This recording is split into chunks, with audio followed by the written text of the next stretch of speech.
मित्रहो नमस्कार. खरं तर हे लिहिलंय कुणी हे माहीत नाही. समाज माध्यमांवर आलेलं वाचायला मिळालं तेच तुमच्यापर्यंत पोहोचवतोय.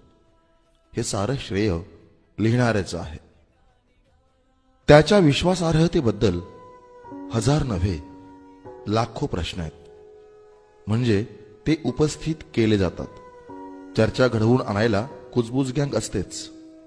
काही ठराविक मीडियाच्या सांगण्यानुसार तो जातीयवादी आहे. काहींच्या म्हणण्यानुसार भ्रष्टाचारात अखंड बुडालेला आहे.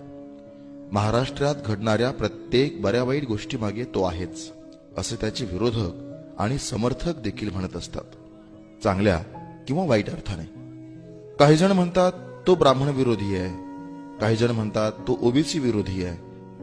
त्याच्या जातीचे लोक अर्थात त्यातले काही मराठे त्याला मराठ्यांचा कुलद्रोही समजतात. सगळ्यांचं